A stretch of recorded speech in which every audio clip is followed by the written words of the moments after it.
अरहत वाङ्मय में कहा गया है, अहो जिनेहिं असावज्जा वित्ती साहूण देशिया मुख साहन है उससे साहु देहस्य धारणा दहिया उद्धमादाय नागकंखे कया इवी पुब्ब कम्म खयट्ठाए इमं देहम समुद्धरे। एक प्रश्न होता है,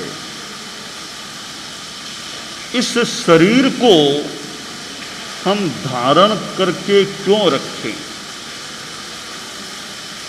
क्यों इसको टिकाएं, क्यों जीवन जिए। जीवन जीने के लिए आदमी को कितना करना भी पड़ता है, अर्थ का अर्जन भी करना होता है, परिश्रम भी करना पड़ सकता है। इस शरीर को टिकाने के लिए इतना परिश्रम क्यों करें, आखिर जीवन का लक्ष्य क्या है।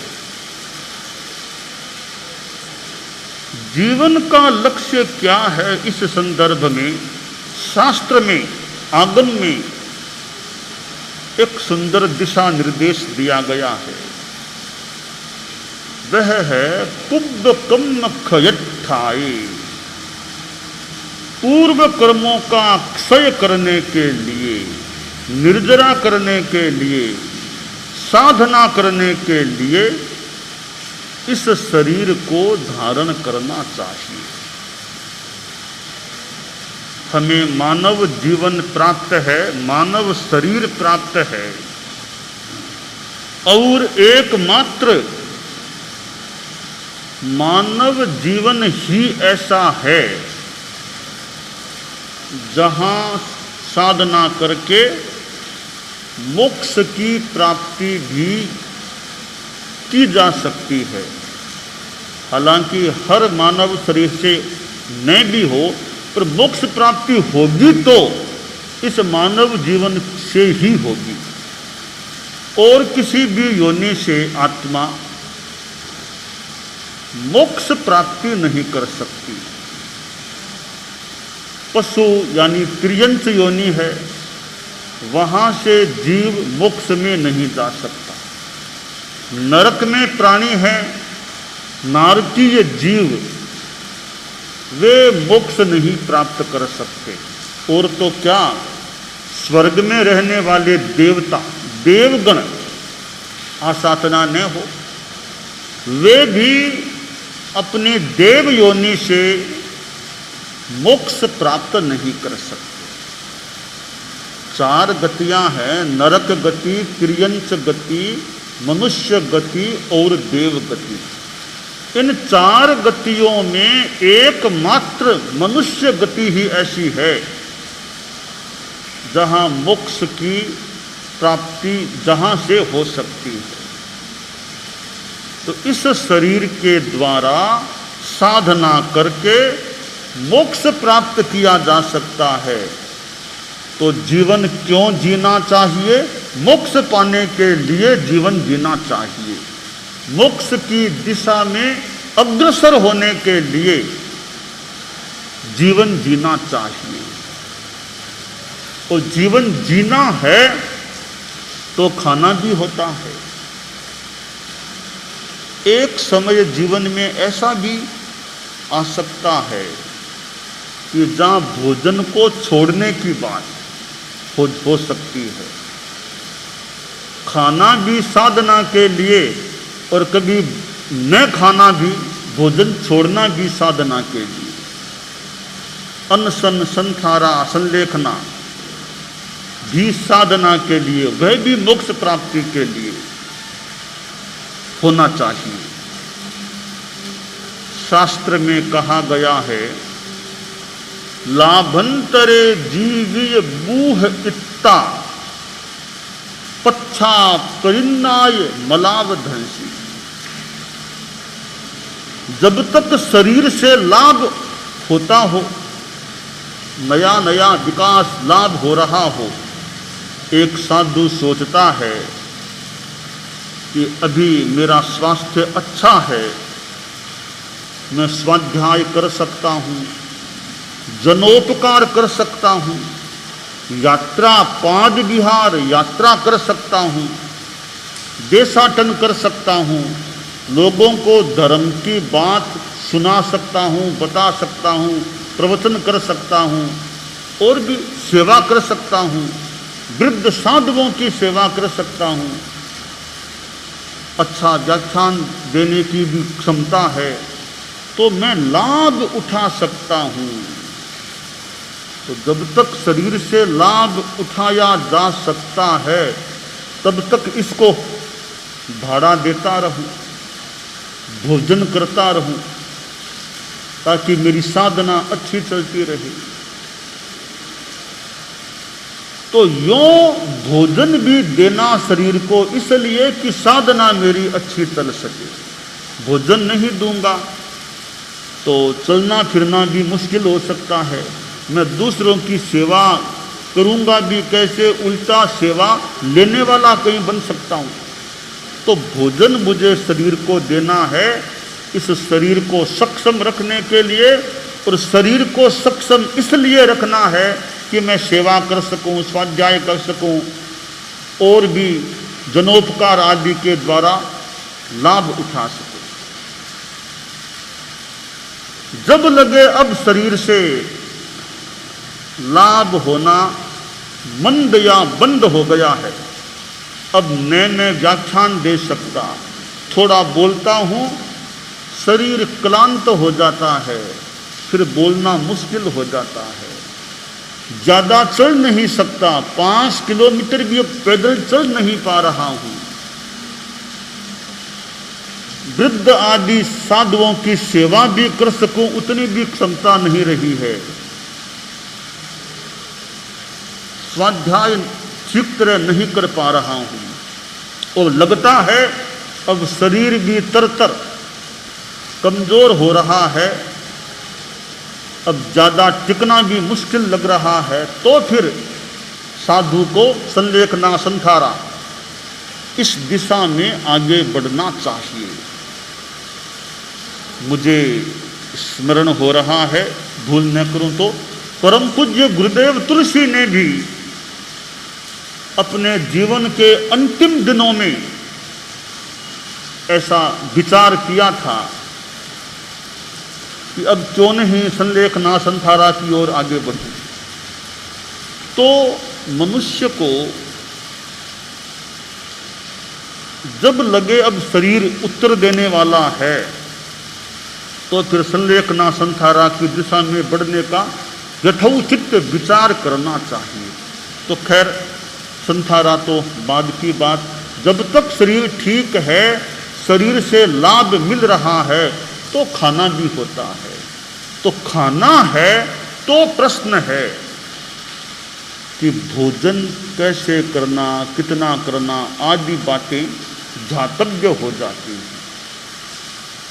भोजन तन के लिए है, शरीर के लिए है, परंतु शरीर भोजन के लिए नहीं है। भोजन के लिए तन नहीं, तन के लिए भोजन हो सकता है। तो शरीर को आवश्यकता है और आदमी खाए तो एक बात समझ की है, शरीर को अपेक्षा नहीं केवल जीभ के लिए खाए तो वह साधना की दृष्टि से अच्छी बात नहीं होती है। तो भोजन के साथ एक महत्वपूर्ण सूत्र है ऊनोदरी। ऊनोदरी करना, कम खाने में कमी रखना। निर्जरा तप के 12 भेदों में अनशन, ऊनोदरी आदि भेद हैं। तो दूसरा भेद है ऊनोदरी, ऊन कम कम, खाने में कमी रखना। अभी और खा सकता हूं, थोड़ा पेट खाली है तभी भोजन को छोड़ दिया। यह ऊनोदरी एक कल्याणकारी सूत्र है, साधना की दृष्टि से भी, संयम की दृष्टि से और स्वास्थ्य की दृष्टि से भी। थोड़ा कम खाओ, खाने में अल्पता रखो, कमी रखो। तो आहार की दृष्टि से एक सूत्र बड़ा महत्वपूर्ण बनता है, ऊनोदरी, खाने में कमी रखो। आदमी बार बार खाता है, अगर बार बार कभी कुछ अनावश्यक बार बार नहीं खाना चाहिए। आप लोग गृहस्थ हैं, नाश्ता हो गया, अब शरीर को अपेक्षा नहीं है 3-4 घंटा कुछ खाने की। आप 3-4 घंटा का त्याग कर दो कि नाश्ता हो गया, मान लो 9 बजे नाश्ता हो गया, 12 बजे बाद भोजन है, तो 12 बजे तक तीनों आहारों का त्याग कर दिया, तो आपके व्यवस्थित संयम भी हो गया और खाने का परिहार भी हो गया। मध्याह्न का भोजन हो गया 12:30-1 बजे तक, अब शाम तक खाना नहीं है, 3-4 घंटा के लिए फिर त्याग। 1 बजे तक खाना पूरा हो गया, अब भले 5-6 बजे तक फिर त्याग कर दो, अगर बीच में कोई अपेक्षा नहीं है खाने की कि पानी के सिवाय नहीं खाना। जितना संभव हो सके यूँ त्याग किया जाए तो धार्मिक लाभ, संयम का लाभ हो सकता है, सहज एक ऊनोदरी का अच्छा उपक्रम बन सकता है। रात्रि में अगर बिना खाए काम चल सके तो सूर्यास्त के बाद नहीं खाना, सूर्यास्त के बाद नहीं खाना, बस सूर्यास्त हो गया अब भोजन नहीं। यह हो सके तो बहुत अच्छा संयम है, सूर्यास्त से सूर्योदय तक नहीं खाना। साधुओं का तो नियम है, जीवन भर का नियम है कि रात्रि भोजन नहीं। सूर्य अस्त होने से पहले पहले जो खा लिया, जो पी लिया वो ठीक, सूर्य अस्त होने से लेकर वापिस सूर्य उदय हो तब तक इस रात्रि काल में न तो कुछ खाना और न ही पानी पीना। भले मई का महीना हो, जून का महीना, कितनी गर्मी हो, साधु का नियम है रात में पानी नहीं पीना और न खाना खाना। यह साधु का रात्रि भोजन विरमन व्रत होता है और यह व्रत एक बड़ा संयम की दृष्टि से, अहिंसा की दृष्टि से महत्वपूर्ण हो जाता है। तो जागरूकता से पालन हो। हमारे धर्म संघ के तीसरे आचार्य परम पूज्य रायचंद जी स्वामी ऋषि राय महाराज, उनके जीवन का प्रसंग आता है। उसका भाव यह है कि एक बार शाम को वे ऊपर चढ़े तो किसी आदमी ने देखा कि तेरापंथ के ये पूज्य जी महाराज हैं, क्या बात है ऊपर क्यों चढ़े हैं जी? तो बाद में आचार्य श्री से पूछा गया कि आप ऊपर क्यों चढ़े थे, आज क्या बात है, शाम को ऊपर क्यों चढ़े थे? आचार्य श्री ने कहा कि मैं यह देखने के लिए ऊपर गया था कि सूर्य अभी है या अस्त हो गया, और मैंने देखा कि अभी सूर्य है, दिन है, यह जानकारी मुझे हो गई। तो आचार्य श्री से कहा गया मान लो सूर्य अस्त हो जाता तो क्या? कि नहीं, हमारे साधुओं के आहार आया हुआ था। तो मैंने कहा देख लें, सूर्य अगर नहीं है, अस्त हो गया, तब तो आहार करना नहीं, बैठना है। अगर दिन है, सूर्य है आकाश में, तो आहार किया जा सकता है। तो कहा अगर सूर्य अस्त हो चुका होता तो, अगर सूर्य अस्त हो चुका होता फिर हमें आहार नहीं करना, जो आहार था उसको विसर्जित करना, प्रतिस्थापित करना होता है। उस भाई को लगा रे कितनी जागरूकता है अपने नियम में कि कहीं सूर्य अस्त होने के बाद खाना न हो जाए। तो यह रात्रि भोजन विरमन व्रत मैंने ऋषिराज महाराज का प्रसंग बताया, उसका सार संक्षेप भाव बताया। तो यह एक जागरूकता की बात होती है, साधु में होनी चाहिए कि सूर्य अस्त होने से पहले पहले मेरा काम निपट जाए। यह सामान्यतया प्रयास हो, कुछ दिन अवशेष है तभी त्याग हो जाए। सामान्यतया हम लोग कई बार 8, 10, 12 मिनट दिन अवशेष है तभी चारों आहारों का त्याग भी कर देते हैं आमतौर से। तो यह रात्रि भोजन न करना, साधुओं की बात ठीक है, मैंने बता दी। आप लोग गृहस्थ हैं, गृहस्थों में भी ऐसे मिल जाते हैं जो सूर्य अस्त होने के बाद खाना नहीं, पानी पीना नहीं, ऐसे भी मिल सकते हैं गृहस्थों में। मान लो इतना सबसे न हो सके कि रात को पानी के सिवाय कुछ नहीं खाना, ये कर सकते। मान लो ये भी कठिन है तो रात को 9-10 बजे के बाद खाना नहीं खाना। जितना हो सके उतना त्याग संयम किया जा सकता है। और त्याग का महत्व है, त्याग कल्याणकारी होता है। 4 युवक कमाई के लिए जा रहे थे, पद यात्रा से जा रहे थे। एक दिन शाम के समय गांव में पहुंचे, एक बुढ़िया का घर था। तो वे युवक बोले, बुढ़िया माँ रात रात का विश्राम यहाँ कर लें क्या? बुढ़िया मातृ हृदया थी, बोली बेटा आराम से रहो, मेरे कई कमरे हैं, आराम से सो दो, आराम से रह सकते हो, खाना भी खाओ, यहाँ मेरे तुम अतिथि हो तो मैं खाना भी बना देती हूँ, खाना भी खा लो और आराम से रहो। तो दिन था, आधा घंटा खाना उनको मिल गया। बाद में बुढ़िया ने कहा, भी कल सुबह नाश्ता करके जाओगे ना, नाश्ता करा के भेजूंगी, ऐसे नहीं भेजूंगी मैं। बुढ़िया का इतना वात्सल्य भाव था कि भूखे पेट नहीं भेजूंगी, नाश्ता करा के ही भेजूंगी सुबह। तो युवक बोले, बुढ़िया माँ हमें कल तो जल्दी निकलना होगा, लगभग 4 बजे यहाँ से निकल के आगे जाना है, तो नाश्ता तो नहीं करेंगे। तो ये नाश्ता नहीं तो कुछ तो छाछ पी लेना, कुछ तो पी लेना। तो देखते हैं माँ, अब सुबह जल्दी जाना है। बुढ़िया सुबह जल्दी उठी, अपना बिलोना करना किया, छाछ तैयार हुई और छाछ में जो भी नमक कुछ डालना था डाल दिया था। अब वो जाने को तैयार हुए, चारों का भी छाछ पी के चले जाओ।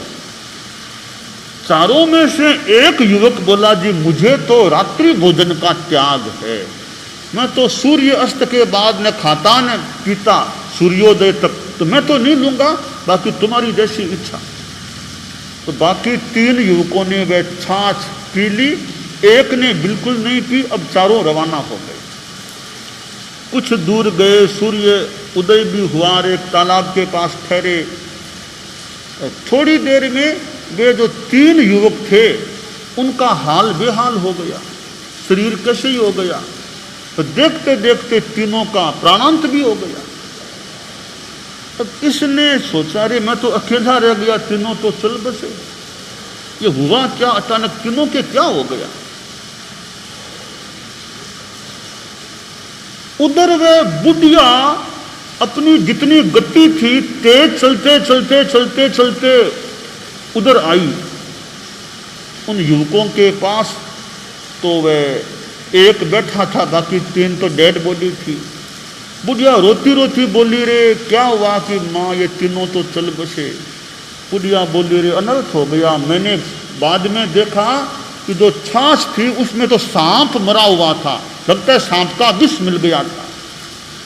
तो वो विष युक्त छाछ पी ली, तीनों काल कवलित हो गए। एक बच गया, जिसके त्याग था रात्रि भोजन का, वह बच गया।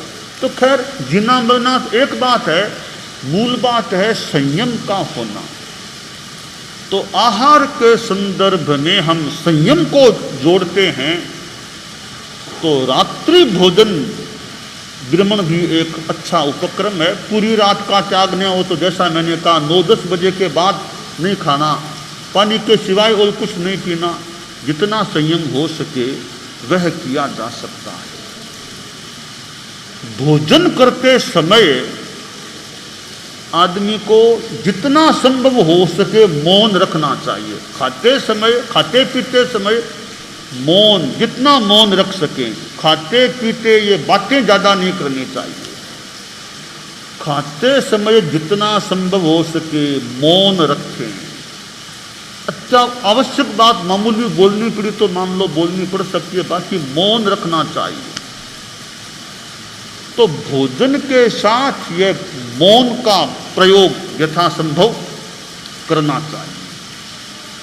भोजन के समय बातें हंसी मजाक इधर उधर की बातें, भोजन के समय मौन रखने का प्रयास होना चाहिए। भोजन के समय आदमी यह ध्यान दे कि मेरे सामने ये चीजें हैं, मेरे साधना की दृष्टि से और स्वास्थ्य की दृष्टि से जो प्रतिकूल पड़े वो चीज मैं क्यों खाऊं। भले स्वादिष्ट चीज है, मनोज्ञ है, पर मेरे स्वास्थ्य और साधना की दृष्टि से ठीक नहीं है, उसका परहेज करने का प्रयास करना चाहिए। हालांकि वो कई बार स्वाद इतना आता है कि आदमी खा लेता है, शरीर की स्वास्थ्य की बात को गौण करके, साधना की बात को मानो भुला करके गौण करके जीभ के लिए खा लेता है। वो एक बढ़िया बात नहीं है। हालांकि आदमी है, कभी मन हो जाता है खाने का, खा लेता है, परंतु फिर भी जितना संभव हो सके यह विवेक हमें रखना चाहिए कि जो भोज्य पदार्थ, जो पेय पदार्थ शरीर को अपेक्षित नहीं है, उसके भक्षण से, पान से बचने का प्रयास करें और भोजन में अनासक्ति रखें। मन के अनुकूल भोजन है, ज़्यादा प्रशंसा नहीं करनी चाहिए। भोजन के समय भोजन की ज़्यादा प्रशंसा नहीं, शांति रखो, समता रखो। तो मन के अनुकूल नहीं है तो निंदा भी नहीं करनी चाहिए। न प्रशंसा न निंदा, समता भाव में रहना चाहिए। तो भोजन में समता भी रखें। और भोजन किया है तो भोजन का सार निकालें भी साथ में। भोजन है तो कुछ भजन भी करें। भोजन तो कर लिया, भजन यानी साधना का उपक्रम भी करें, स्वाध्याय भी करें। तो भोजन और भजन, भोजन के साथ भजन को जोड़ दें, साधना को जोड़ दें, तो किए हुए भोजन का हमें कुछ लाभ भी मिल सके। उपवास आदि तपस्या कोई कर सके तो बढ़िया है। करने वाले एकांतर वर्षी तप करते हैं, एक दिन खाना एक दिन न खाना, अच्छा उपक्रम है वर्षी तप का। खैर सबके लिए तो संभव नहीं भी हो, जितना अपना संयम हो सके वह करने का हमें प्रयास रखना चाहिए। तो इस शरीर को चलाने के लिए, शरीर को टिकाने के लिए भोजन की अपेक्षा होती है। पर जब तक शरीर से लाभ मिलता रहे तब तक ठीक है, भोजन आदमी कर सकता है। और जब लगे भोजन से कोई लाभ नहीं है, शरीर से विशेष कोई लाभ नहीं है, अब शरीर उत्तर देने वाला लग रहा है, तो भोजन को छोड़ भजन में लग जाओ, यानी संलेखना संथारा में लगो, साधना में ज़्यादा लगो। इस नश्वर देह के प्रति आसक्ति न रहे, मोह न रहे और आत्म कल्याण की दिशा में आदमी आगे बढ़े, यह कर्म है। दानान शिष्ठम अभयप्रयाणम सच्चे सुया अनवज्जं वयन्ति तवे सुया उत्तम ब्रह्मचर्यं लोगुत्तमे समणेनाय कुत्ते। अरहंता मंगलम सिद्धा मंगलम साहू मंगलम केवली पन्नतो धम्मो मंगलम। अरहंता लोगुत्तमा सिद्धा लोगुत्तमा साहू लोगुत्तमा केवली पन्नतो धम्मो लोगुत्तमो। अरहंते शरणं प्रवज्जामि सिद्धे शरणं प्रवज्जामि साहू शरणं प्रवज्जामि केवली पन्नतो धम्मो शरणं प्रवज्जामि।